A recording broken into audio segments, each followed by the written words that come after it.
Hello and welcome to today's webcast with Minesto, where CEO Martin Edlund and CFO Gustav Kvibling will present the year-end report of 2024.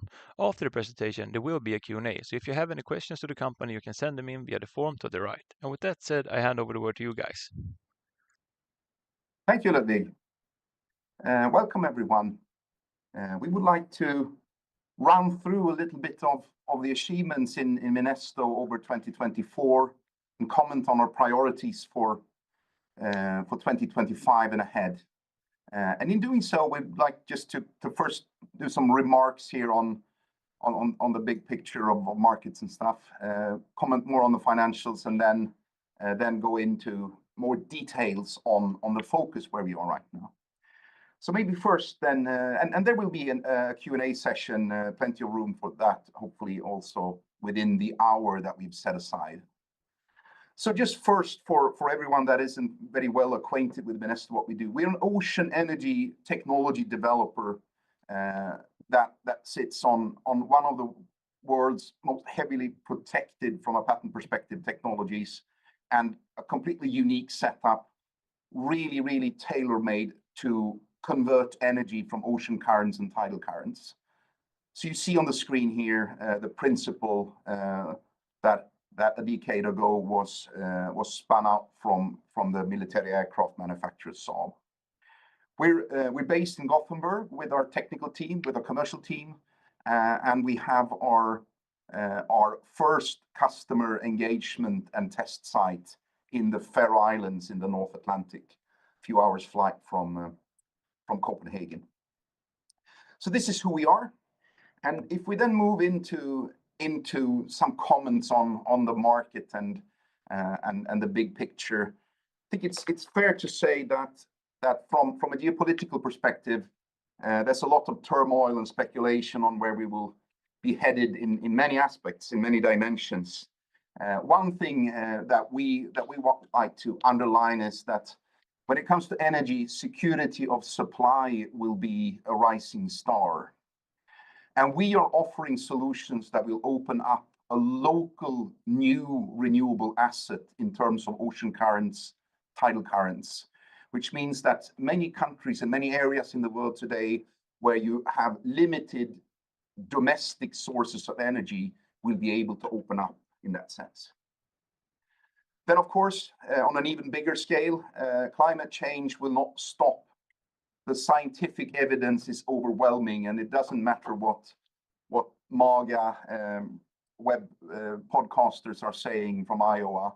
We will see this planet headed in the wrong direction if we don't move heavily in favor of technologies such as ours.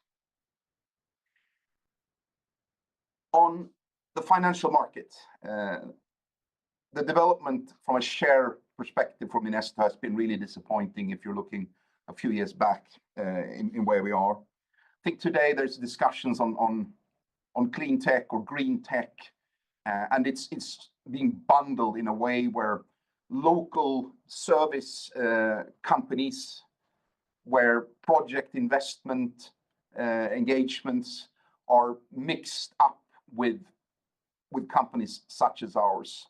I think it's time really to start separating the different types of investments and opportunities associated with so-called green or clean tech investments.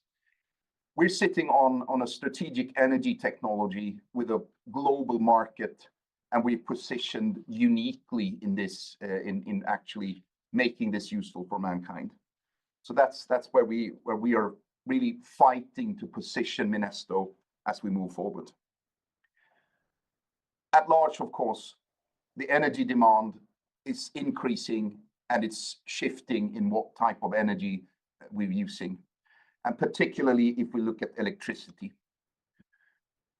So seeing the electricity demand skyrocketing compared to the growth of energy means that we will really have to work hard, especially when we're doing it in a transition phase into renewables. There are markets where you will see that the renewable generation will have to increase by thousands of percentages over the years ahead, and where we're actually moving backwards today because the energy demand is overpowering the growth that we can achieve. Indonesia, as one of our largest markets, is a good example of that. What we also see is that ocean energy now is really being considered by actors looking into the future. Since there are novel technologies introduced, such as ours, it's not been picked up in a way that will be good for Minesto. But the changes now from International Energy Agency, the EU agenda moving forward, is really helpful in putting us into the energy transition as a part of it, not only from what we are talking about, but what sophisticated or renowned institutes are doing around the world. And in this, of course, contributing to this energy transition with a predictable, affordable, and renewable solution is a very, very good match in all of the markets that we target around the globe. And of course, it's not about making a small dent in this. It's a matter of contributing for real. And we believe that with a market growing with our technology, we're already at the potential now where we will be equal to nuclear on Earth, and for many markets far beyond that in our local contributions. So hold my horses here on the bigger picture and have my CFO, Gustav Kvibling, comment a little bit on the year-end report. Thank you for now. Yes. Hello, everyone. My name is Gustav Kvibling, and I'm CFO here at Minesto. So first of all, thanks, Martin, for this introduction. As you all are aware of, Minesto's year-end report was published earlier today, and we will be going through the figures of the full year of 2024.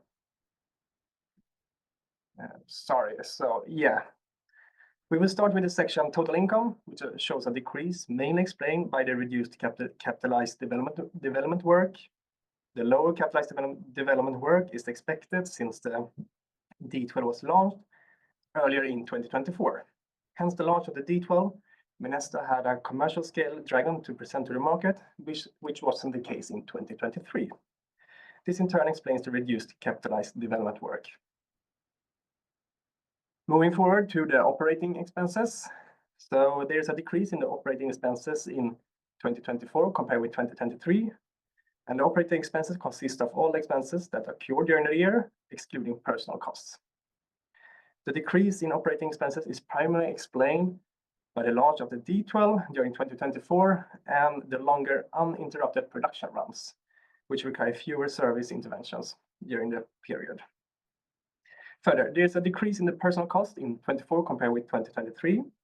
One aspect of the decrease of the personal cost is the merging of development work into our facilities here in Gothenburg and a more flexible and cost-effective operational team structure when it comes to our site in Vestmanna.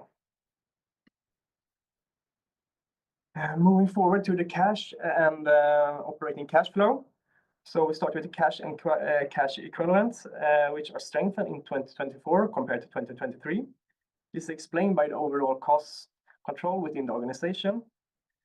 There are also several ongoing work streams to further strengthen the cash position, which include a Q1 warrants program, public funding, and also sales.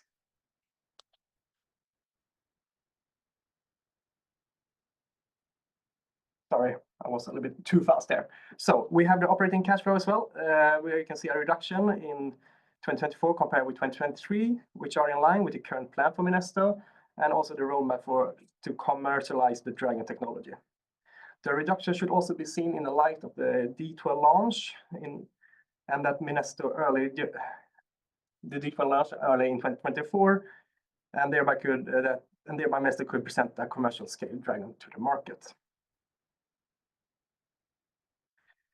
As you can see at the table here, as the table shows, there's a decrease in the number of full-time employees, which is explained, as previously mentioned, by the merger of the development work into our facilities here in Gothenburg and a more flexible and cost-effective operational team structure at our site in Vestmanna. Then we will move forward to the intangible assets. There is an increase of the intangible assets in 2024, and then explained by the continuous investment in the Dragon technology here at Minesto. When development work is conducted and if it meets certain criteria, the cost related to the development work should be capitalized or accounted for in the balance sheet according to the current account regulation that Minesto follows. This means that Minesto has built up a significant amount of intangible asset consisting of vast amount of knowledge, experience, and capability during the years of the development of the Dragon technology. Further, the intangible assets exceed the current share market value of Minesto. And then we will jump into the last slide for the financial parts here, this is the warrants program.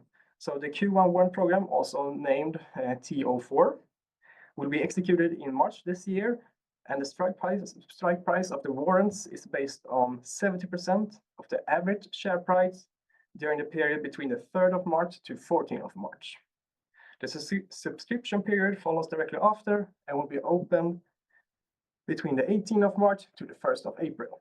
The warrants will be subject to trading until the 28th of April. After closing the subscription period, the warrants will be transferred into shares into Minesto AB. So I think that was it for the financials. So with this, I will give back the word to Martin so he can elaborate further on our positions and plans moving forward. Over to you, Martin. Thanks, Gustav. So yes, a little bit more comments on the business side. I think I'm going to give you a little bit of the move in the background when I talk here and comment a little bit on the CEO letter from the year-end statement here, where we put a very, let's say, bold statement as a headline here, saying that we're reinforcing Minesto as the world leader in ocean renewables. And I think that we're more certain than ever that we are positioned in a way to actually be the actor that takes ocean renewable energy into large-scale commercial into a large-scale commercial context. Yeah, and what do we mean by being a world leader in this? It's basically defined by the inherent competitive value of the technology that we own and master. This principle, you don't see it fly here, you saw that in the beginning, but this principle is extremely cost effective compared to all other technologies in this sector. You've heard us say that over the years, and I mean, that's what we've been telling customers and stakeholders also over the years.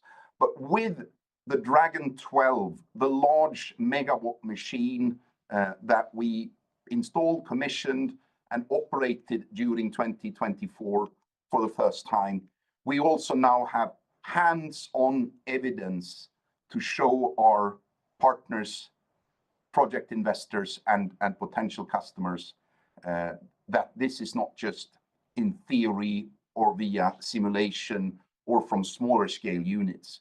It's actually the performance and the functionality of the system that we will use to deploy for those larger scale arrays and production parks. We label them Dragon farms. And it is so that there has been several technologies in this sphere with months and potentially years of production historically. And that is since many years back.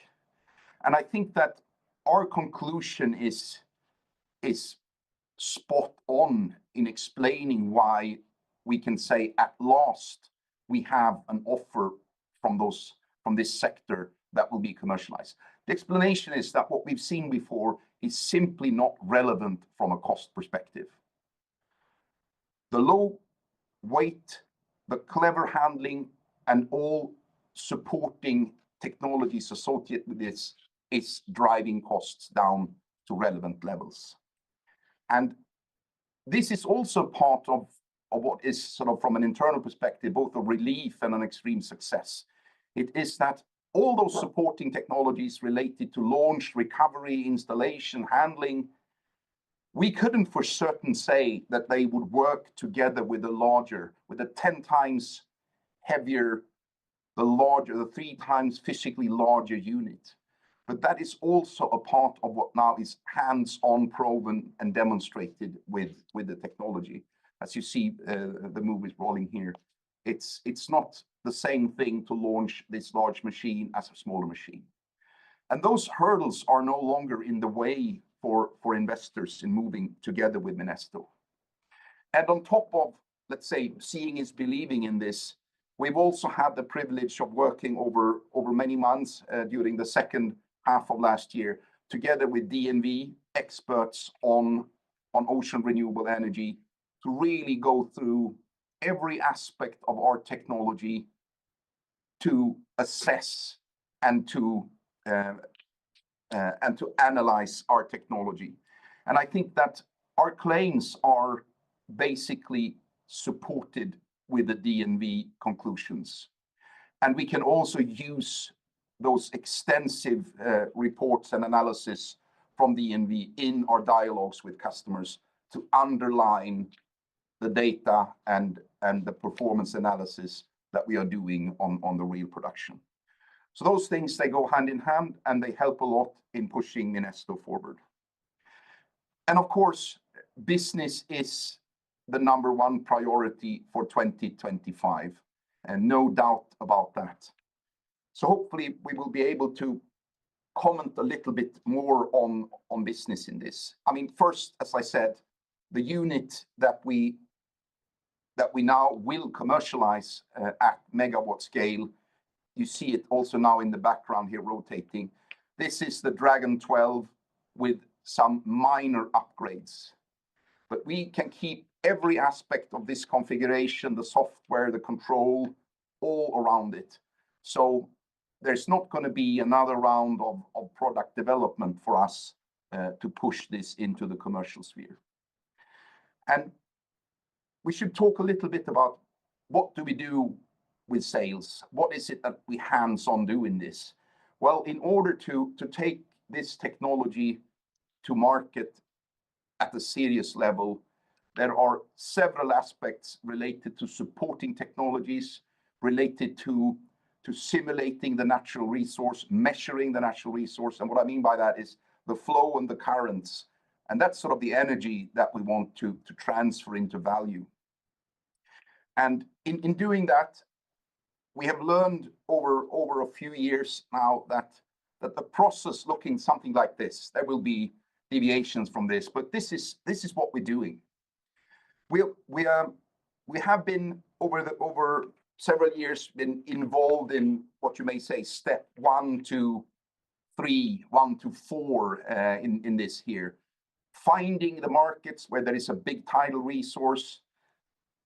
On step 2, do the conventional market analysis. It's a political climate where this is viable at all. Doing the road shows, shaking hands with the energy ministers, targeting strong local partners with non-binding but still very committed memorandums of understanding, and then move into feasibility studies and for us to prioritize where we go. And I'd say we've moved from being in the phase 1 to 4 to now be in the phase from 4 to 7, with the demo work together with Seb, our customer in the Faroes, as the main project for 7, and also potentially Hestfjord as the leading example of a larger scale business case. This means that we're involved in completely different work to drive business forward than we have been historically. And this is also a way of working where we can create sales and offer our competence as first step in level engagements and skin in the game from customers. So if we translate that into some kind of commitment ladder, I think we can say that the MOUs are in place in relevant markets. We can probably add a few more, but it's quite a volume of sales work already with where we are, a volume that is on a level we've never seen with Minesto before. to offer feasibility studies, to conduct feasibility studies, and now also really asking for large-scale work in this, to build business cases, to assess the local market potential in the same way as we presented with the Faroes, where we go from a Hestfjord 10 megawatts all the way up to 200 megawatts. And we're doing this as commercial offers to customers. The next natural step in some markets, it can be skipped in others, is that the customers and the local context want to see the technology introduced into the local environment. It can speed up consenting, it can speed up political decisions to really make sure that there is backing for what we're doing. And then move into more Hestfjords. First, of course, secure the first 10 megawatts, the first array, and then for each of those markets, driven by the local partner, move for larger scale build out. And in doing this, it's taken several years for Minesto to accumulate the knowledge and the technologies and the approaches and the right team to actually support this sales process in the right way. It's not a matter of just bringing professional salespeople into it. It's a matter of providing a lot of knowledge and insights into your customers so they are prepared and ready to make their own conclusions on how valuable the resource that they can access, how valuable it is when our technology is used to harvest that energy. And in that, you see some examples here of areas where we need to map resources for tidal generation purposes. There's a lot of oceanography work around the world, but not always suitable for what we're doing. Also to be able to adopt and customize the systems for that context, and then transfer kite flying in that strait or in that area into an economic value for a certain project. And we can bring in experiences from wind and from the energy sector at large. But in the end of the day, the specifics of the tidal natural resource needs to be at the center of this. And I believe that Minesto is probably the only actor today that can do this in depth. And the reason for that is that other actors in this sector, they have had the privilege of using pre-consented, already built up test environments with Ocean Energy Center in Europe, test center, for example. We have built our sites from scratch since we started because we have a unique technology that go for lower flows and deeper waters. So this is a huge asset for us in moving Minesto forward where we are. And I could really get all the financial people listening here. I can really bore you and have you to shut this down by trying to dive further deep into this. But at this slide here, in the details around this, there are significant connections between the technical analysis and the actual value of investment cases. We need to be able to tell exactly what the yearly yield, how much electricity do we produce from a site, what's the optimum amount of systems that we put in this, and what's the optimum size of that unit. And that work is completed for Hestfjord and is now easily duplicated into several other contexts as we move on. And a reminder, this is not at all a shift in the business model that Minesto has communicated for quite a while now. We will remain a tech provider, but some of the technology that we sit on is vital for the site developers. We can transfer that, do business out of transferring it, and using it to secure growth trajectories for our partners in the markets that we've selected. So the market enabling activities are now where we are really, really active to push us forward into this. One comment on this further is also that we are setting up local market companies and inviting investors into them. So for the Faroe Islands, for the 200 megawatt roadmap, the company recently founded there, labeled Dragon or Drechin. My Faroese pronunciation might not be perfect, but it's not that far off. So Drechin here is a market development company or entity where the rights to build this roadmap will reside, and where we're asking local investors of different kinds, industry, financial, to be a part on this journey together with Minesto. And this is on the table, and it's actively being pushed as we speak here. And I think we can hold it there and use some time now, Ludwig, for questions and discussions. Yes, thank you so much for the presentation. As you mentioned here, we will now carry on with the Q&A. If you have sent in a question in Swedish to us, we will translate it and read it up in English just for information. But the first question we got here, when will the Faroe Islands decide on the deployment of more kites? Who will own the dragons? Ownership of the dragons will be with the company Drechin, the market development company. They will from the start be the ones that procure, install, and commission and operate the sites.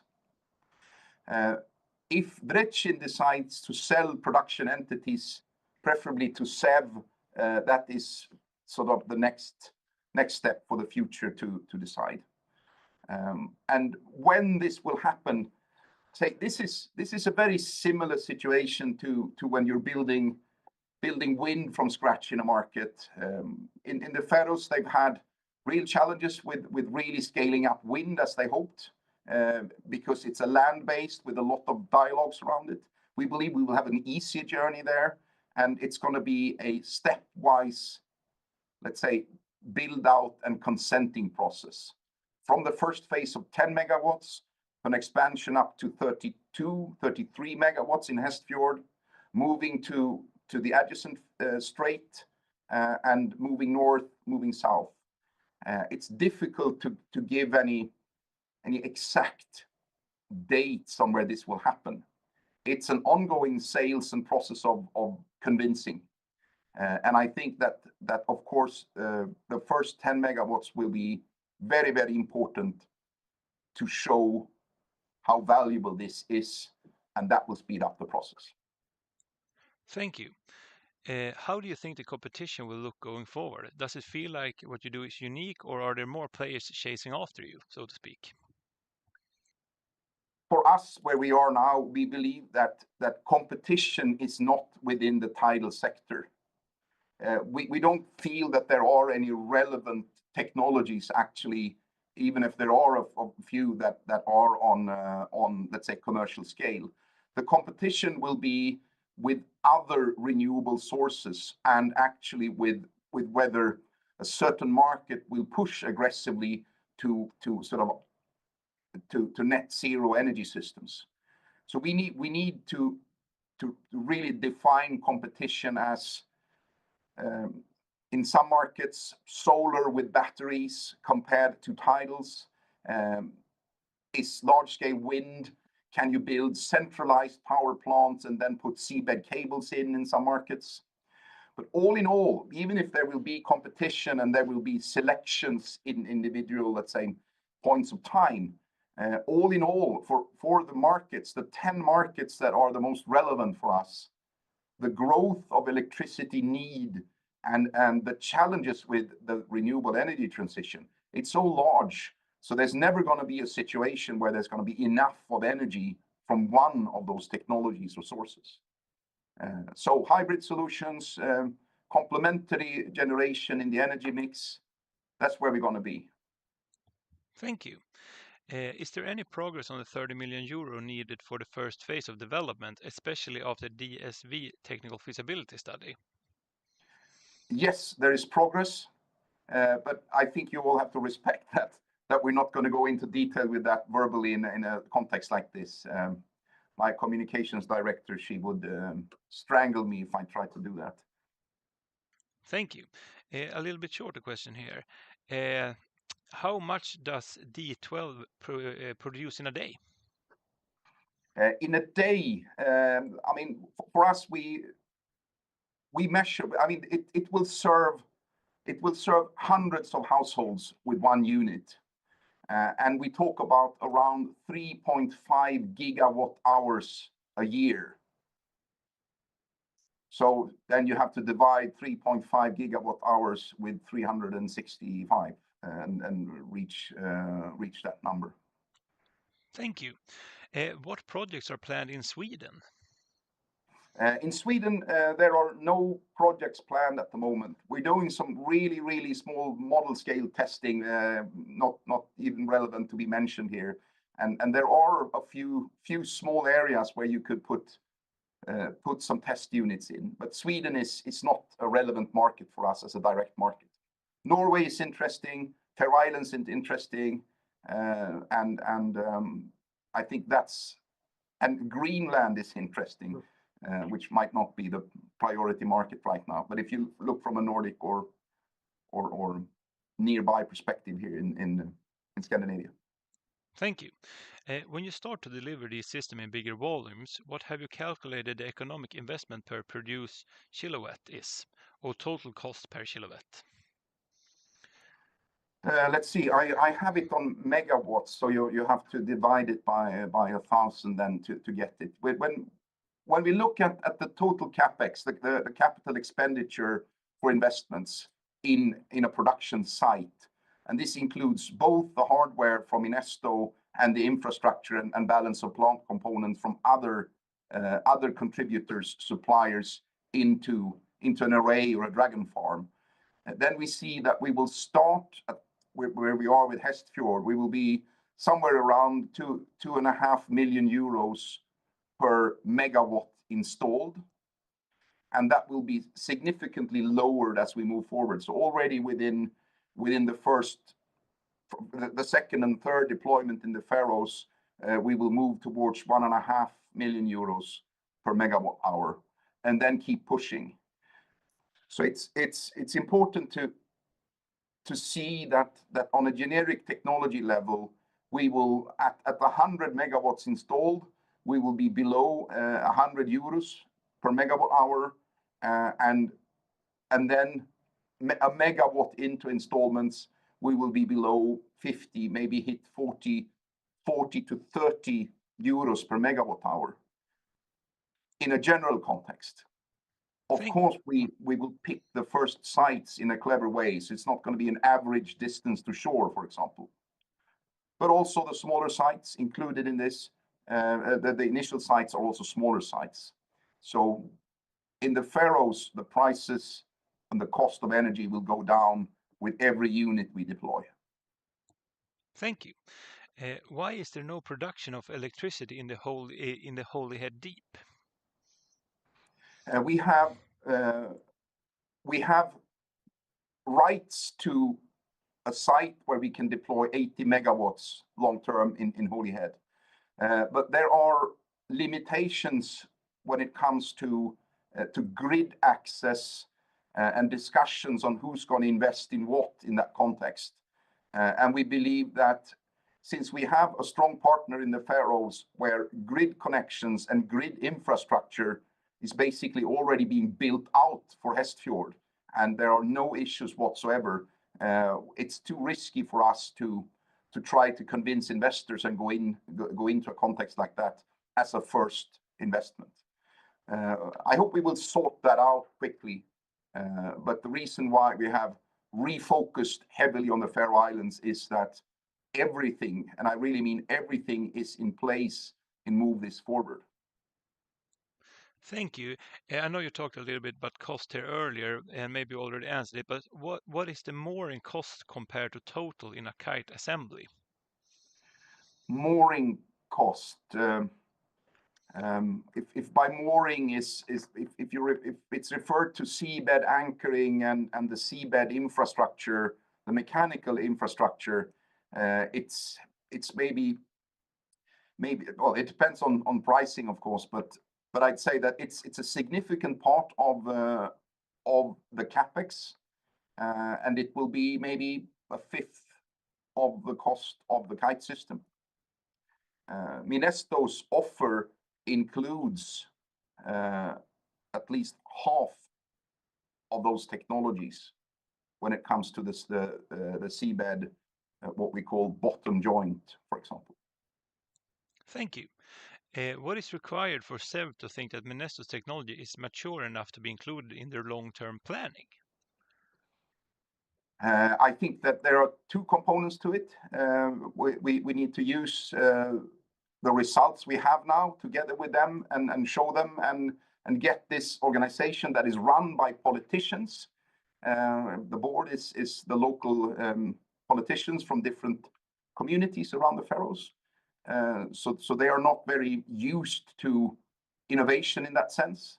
The ones that really make the decisions. So I think to convince them with more hard evidence that we have generated and presented in the right way, that's one side of it. And the other side of it is a work we're doing now with SEV on updating the input to their simulation model of an optimum 100% energy system, which is a very, very interesting exercise to be involved in for us, of value far beyond the Faroe Islands, where we can put in our capex, our opex, our energy yields, and then we can simulate to what share of the energy mix should be tidal compared to other solutions. There are challenges for the Faroes today with creating an optimized scenario with this, and a lot of it is related to storage and the fact that with a high penetration of wind, there will be a lot of curtailing of wind energy. So there is a big update work going on in what sort of will be a main scenario or not. But we are already one scenario that is seriously considered by SEV. I mean, they wouldn't collaborate intensively with Minesto over the years if they didn't believe that this is a highly interesting and valuable way forward. Thank you so much. And I know it can be hard with some kind of guidance, but when do you think you will have a contract for 10 megawatts in Hestfjord? I'm not going to speculate on that one. I think they should, by the investors we're talking to, I think they should sign tomorrow. But I mean, it won't be fair to try to speculate on timelines. I think we're doing everything we should be doing together with EY, our EY's M&A team in Zurich. We have data rooms in place. We have all the company setups. Everything is ready for us to bring partners on board to join us in the journey of making this dream come true for the Faroe Islands. Thank you. Do you have plans to launch an even bigger dragon in the future? Yes, there are a lot of technology roadmaps moving forward to look into this. It's going to be a matter of the water depth and the type of flow we're talking about. Already for Hestfjord, we see that the conditions there and what we've learned about how to configure a Dragon 12 means that we are increasing the rated power from 1.2 to 1.75 megawatts. So even if the kite isn't bigger physically, it's going to be a little bit heavier, and it's going to be at 175 instead of 120. So already there you see an increase. Thank you. Looking a little bit on the Dragon 12 here, why are the Dragon 12 not in the water producing? Can you say a few words on the technical problems that keep Dragon 12 resting on the quay side? Yes, actually, it's not really technical problems that has led us to stay on shore over autumn. We are building a longer tether to crank up the hands-on yield that we're generating. So we've had some issues with swapping out that one to a tether that is 10 meters longer. Then we've had some I think you can't call it bad luck, but the statistics hasn't been with us with matching launch resources with the tidal launch windows. So we're at it, and the plan is very clear. We want to be generating electricity to the grid with a larger machine, and we also have some interesting stuff that we want to keep working with the smaller ones on. But there will be more on this theme as we move forward now. Thank you. A little bit follow-up question there on the Dragon 12. Is the tether upgrade finished, and are you in production for more Dragons at this moment, or? We are preparing for so the development and the design of the Dragon 12 upgrade is full speed ahead, and that includes also, let's say, it's conceptual changes. So it includes also the D4 that we can use in certain demo offers and microgrid offers that we're working with. So it's an upgrade of the Dragon class, you may see, to this minor changes to the wing and some lessons learned on components, but still a thorough design work to make them production worthy, make them a little bit easier to service and maintain and reach and inspect components. But as of today, we are building a second D12 PTO and control system. So that's ongoing, which means that we could change out those if we want, but we're not building a complete extra D12. Thank you. Moving on here to the last question.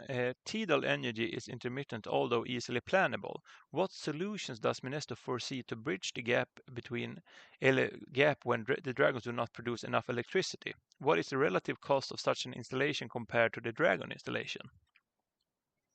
Yes, I think the first thing that we do here is that we approach the local energy system on a higher system level than just our individual solution, which means that as we have in the Faroes, we have hydropower next to tidal power. We have to make sure that we can balance the water reservoirs as a flexible resource. So when the tide is turning and we have low or no production, then you crank up the hydro and vice versa. So it's a very, very strong combination with existing, already paid off hydro, which exists in many of the markets that we work on. The second way of doing it without adding capex would be to identify phase-shifted sites, as we also have in the Faroes, where we can produce in the north and in the south, and the tide doesn't turn at the same time. So that will then be a factor to compensate. I think a less long-term wanted scenario is, of course, to keep the type of generation that is fossil today and simply say that, okay, the first goal here is to cut diesel consumption in half because we're adding tidal to the local context. And then from that, you can move even further on and say that you can shift consumption patterns with new tools when you add tidal. So for the Faroes, for example, the first Hestfjord, one obvious use of the tidal electricity could be to charge the very large, proportionately large EV fleet in the Faroes. And we can guarantee every owner of an EV in Tórshavn, the main town, the main city, the capital, that they will, if they park their car in the evening, it will be charged in the morning. But we can't promise that it is charged to a certain level, the early hours of the night. But it's still so plannable, so you can guarantee that. Then you can move on and say that you can add technologies, for example, battery solutions, where you will have to have a few hours of coverage with batteries. So you will know exactly what size, scale, and performance of a battery you need to add it. But that's going to be costly. It's going to be, let's say, economically feasible in certain microgrid contexts where you have very expensive diesel today that you want to get rid of. So this is, and then you can keep going on different types of compensation solutions. But I'll hold it there. It was probably a longer answer than it should have been, Ludwig, anyway. So. I think it was good. And as I mentioned earlier, that was all the questions we had. And if you have any more questions, you can contact Minesto afterwards, send them an email, and they'll get back to you. But thank you so much, Martin and Gustav, for presenting here today, and thank you all for tuning in and sending us questions. I wish you a pleasant day. And thank you all for sharing an hour together with Minesto. Bye bye.